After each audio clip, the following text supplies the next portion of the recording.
A teenage boy's phone alarm wakes him up at 6:30 on a Monday morning.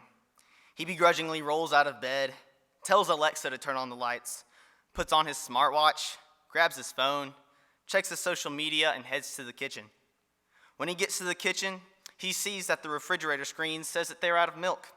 After telling Siri to set a reminder to pick up some milk, he begins to make breakfast.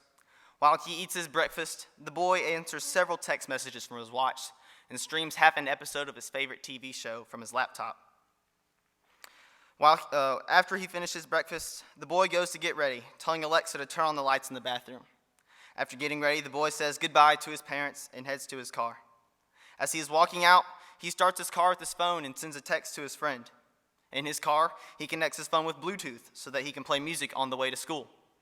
As he is driving, his phone rings and he answers it through the car speakers.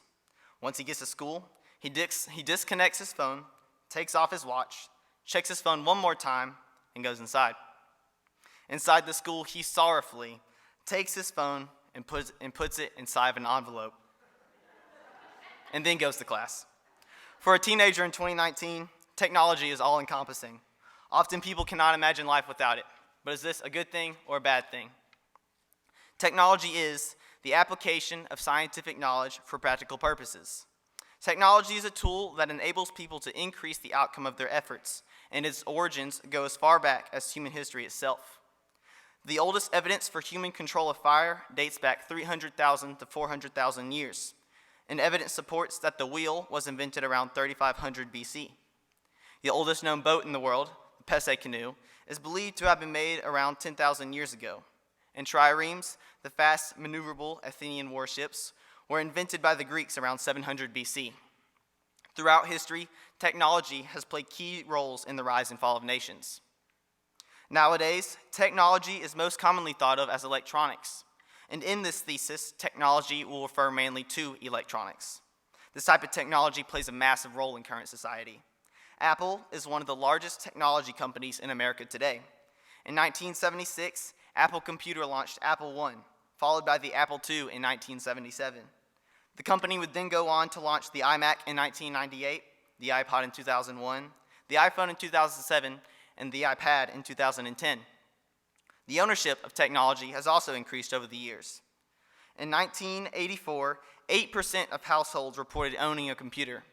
That percentage had increased to 79% by the year 2015. In the year 2018, the Pew Research Center reported that 95% of American adults owned a cell phone. Technology also plays a large role in agriculture. Farmers use technology such as moisture sensors, aerial images, and GPS. And thanks to technology, people no longer have to leave their houses to go shopping. Instead, people can shop online and have their packages delivered straight to their houses.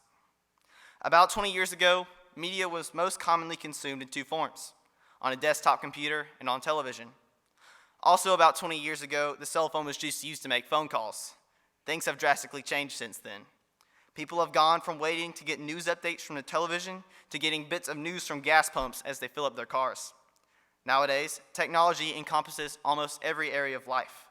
Christians need to be able to think critically about what is surrounding them, and one of the things that has engulfed today's society is technology.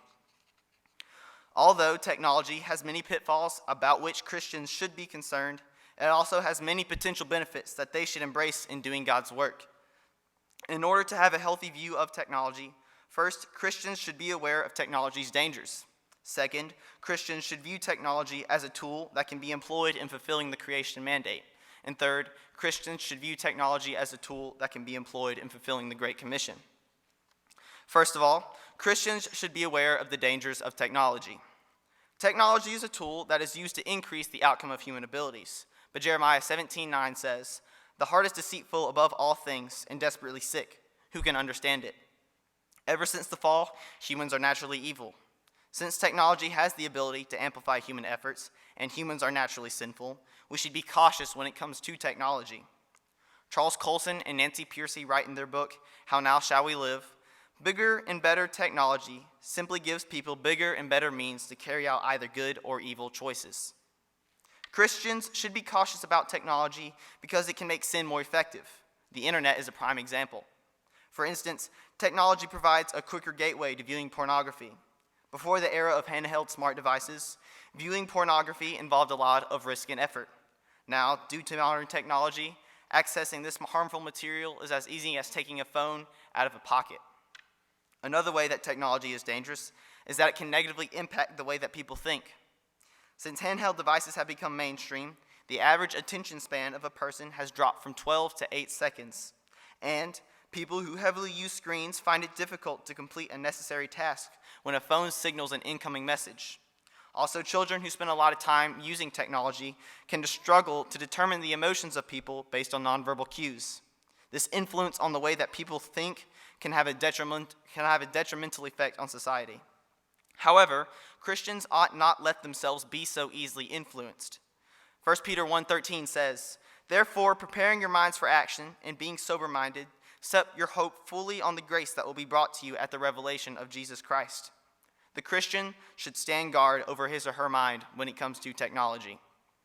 Another danger of technology involves relationships. Technology can be stifling to the quality of human relationships, elevating social media over social interaction. In her book, Alone Together, Sherry Turkle writes, "Our face-to-face conversations are routinely interrupted by incoming calls, text messages. In the world of paper mail, it was unacceptable for a colleague to read his or her correspondence during a meeting. In the new etiquette, turning away from those in front of you to answer a mobile phone or respond to a text has become close to the norm. This connective technology is often what makes actually connecting in person difficult. Since personal relationships are a very important part of the Christian life, we should take care not to let technology build these walls. Technology can not only dampen our positive relationships, but it can also help create dangerous relationships. Children can be exposed to strangers through video games. Some games, which are connected to the internet, can enable kids to get in touch with strangers, some of whom can mean harm for the kids. These are just some of the dangers of technology that Christians should consider. On the other hand, though technology has its downfalls, it is not evil in and of itself. Christians should realize that technology is a tool and that it can be used in fulfilling the creation mandate. While it is true that technology can intensify humans' ability to sin, people can also use this amplifying tool to increase the outcomes of their efforts in obedience to God. Christians should recognize the benefits of technology and see that it can be used to help fulfill the creation mandate. One of the things man has been tasked with is being good stewards of the earth. In Genesis 2:15, God put Adam and Eve in the Garden of Eden and commanded them to work it and to cultivate it. People have a responsibility to be good stewards of the earth and should carry that responsibility out to the best of their ability. An example of this is seen in agriculture. Technology can be used to more efficiently produce crops. Drew Winland, farmer for Altaga Farming Company, is an operator of this type of technology. In an interview, Mr. Winland said that his machines automatically place just as much fertilizer as is needed in separate parts of a field. This way, he said, you do not need to average the needed amounts needed and put more fertilizer than is needed in some areas while not putting enough in others. The benefits of using technology in agriculture are clear. And in light of this, Christians should view technology as a tool that can help in fulfilling the creation mandate. Another way that technology can be used to fulfill the creation mandate is through finding and creating cures for diseases. Eric Topol writes in his book, Deep Medicine, some of the progress of artificial intelligence and diagnostics. He writes, "For the brain, we've seen better accuracy of scan interpretations. For heart studies, there have been accurate interpretations of electrocardiograms for heart rhythm abnormalities and echocardiographic images." Another example of technology's impact in the medical field is X-rays. X-rays such as PET scans and MRIs can potentially find disease before a patient begins to show symptoms, allowing the disease to begin to be treated. The benefits of using technology in the medical field are abundant, and it would be unwise not to recognize them. The ability to amplify one's efforts is a powerful tool, and Christians should see that this technology is a helpful tool in fulfilling their task. James 1:17 says, "Every good and perfect gift is from above, coming down from the Father of lights, with whom there is no variation or shadow due to change." Agriculture and medicine are two aspects in which people can use technology to better answer this creation mandate. Finally, Christians should realize that technology can be a helpful tool in fulfilling the Great Commission. The Great Commission is found in Matthew 28. In verse 19, Jesus says to his disciples, "Go therefore and make disciples of all nations." God has called Christians to go and spread the gospel. Since we have technology, we should realize its benefits in doing this work. One example of how technology is used to further the gospel can be seen in churches' worship services. From a microphone being used to amplify a speaker's voice, to projectors being used to display anything from scripture to thematic scenes on the walls, there are many ways that churches are using technology to advance the gospel. Another example of how technology is used to further the gospel can be seen in ministries and missionaries' use of technology. Kevin Derryberry Ministries, for instance, uses technology in its advance of the gospel.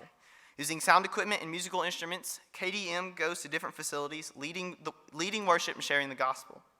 On a larger scale, missionaries use technology in many ways when on the mission field. Mr. Randy Watts and his family lived for 2 years in central southern Belize.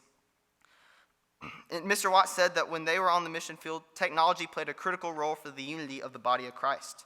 Without it, they would not have been able to communicate, reach out to people, or tell people when they were struggling. He also said that what they needed more than anything else was the ability to share the word, and that it was always hard to get print Bibles. He said, however, that with their smartphones, they had the ability to pull up the Bible in different languages. On a global scale, technology can be used in proclaiming the good news of the gospel. Far Eastern Broadcasting Company is a ministry whose purpose is to share the good news of the gospel through radio, internet, and emerging technology. They said concerning their ministry, "We know listeners are tuning in. Last year alone, we heard from over 2.26 million listeners, many of whom attested to changed lives. It is clear that technology amplifies humans' abilities, and it is clear how these technologies have been able to further the gospel message. So, if Christians have been given such a gift and such a task, they should realize that they can employ the one in accomplishing the other." Some might say that since technology has so many dangers, Christians should leave it alone. However, technology is morally neutral. It can be dangerous or it can be used for good, depending on who is using it. Though electricity is dangerous and can kill, it also powers ovens, light bulbs, and air conditioners.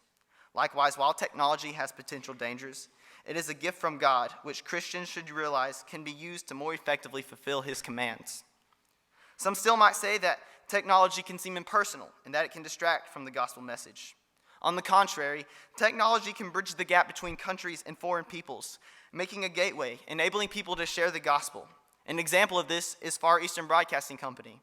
Their broadcasts are heard in 124 languages and 49 countries around the world. Because of this, groups who might not have been reached are hearing the gospel through the radio. So technology can get the gospel to people across the world. Although technology has many pitfalls about which Christians should be concerned, it also has many potential benefits that they should embrace, realizing its benefits in doing God's work, such as in taking dominion over the earth and in fulfilling the Great Commission. Since Americans use technology so frequently, we should ask ourselves if we are using this gift to the best of our ability. God has given us gifts like technology for a reason. We should use these gifts in fulfilling the work which he has called us to do. Imagine being in a wildfire. The flames sweep over the trees and consume the surrounding foliage. Blazing limbs fall from trees and the ground becomes charred. Glowing embers swim through the air and plant fire wherever they land. The air is dry and hot. The forest is filled with smoke. The roar of the flames drowns out all other sounds in the woods. It is not safe. Now contrast that with sitting by a campfire. Handled correctly, the fire brings warmth on a cold night. The flames gently crackle as it consumes the wood. The fire provides a way to prepare food. It provides light and protection. Technology is like fire. When misused, it can have devastating results, but when used correctly, it has countless benefits.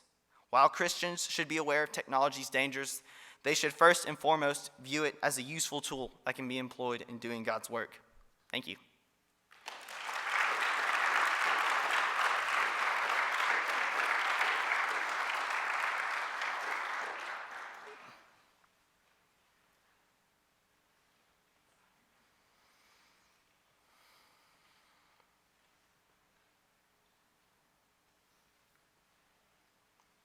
Thank you, Cameron.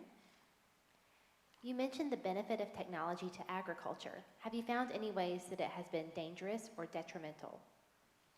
To agriculture? No.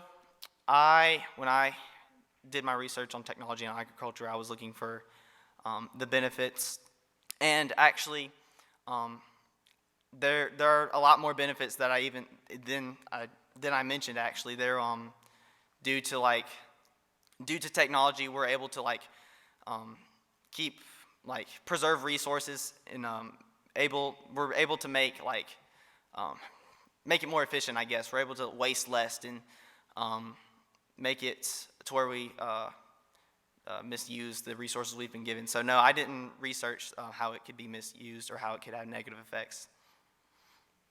Do you think that Christians should aim to be as low tech as possible when doing ministry? For example, if a print Bible or hymnal is available, should that be preferred to digital? Like if you have both options? I think so, yes. Well, I would say if you have both options and you're ministering to somebody who doesn't have a Bible, I would say that if it's your Bible, I would say that you keep your phone and then you give the Bible, the print Bible, to the person you're ministering to. So I would say, it's a tool. So, it's used when it's efficient. If you can do it, both ways, then go for it. And then, but technology, give the person the Bible. How have you personally benefited and changed your technological habits based on your research? Based on my research, let's see. I have paid more attention to the screen time that your phone gives you. Now that I've learned that or that I've done the research that it can hinder thinking ability, and so I pay a little bit more attention to you were 20% down on screen time, and I'm like, yes, it's kind of a good thing. It's anyway, but yeah, that's one of the ways it's personally affected me. What are some practical ways the church can address the issue of harmful tech or social media habits to their congregations? Of harmful tech, you said? The harmful tech and social media habits of their congregation. Okay. Some ways that churches can do this, I would say that, in my church, we had a night one time where we kind of discussed this, and I think it might have been on a different night actually, but our pastor talked about this resource called Covenant Eyes, and I actually I did some research on this, and it's a way that you can monitor your internet access. It provides accountability, and it enables. Well, it doesn't enable, but it makes it to where you have more an accountability as you're looking online. And so I think churches could make their congregation aware of this type of tool as they're trying to help them be aware of the dangers. Do you think that a technology takeover could happen as an artificial intelligence? In artificial intelligence. So in my thesis, I didn't focus on artificial intelligence, so what I'm going to be giving you is strictly my opinion. But I think if we're not careful, yeah. I think we need to be actively using our minds and not rely on a machine, but that's my opinion. Should Christians protect themselves from overuse of technology? I would say yes. I even mentioned this in my thesis, how technology can provide or put up barriers between personal relationships, making it harder to interact with people. And one of the foundations of the church is fellowship. So I do think that we should be cautious when it comes to this, because you can't fellowship if you're just looking at a screen straight down. So. Thank you, Cameron. Thank you.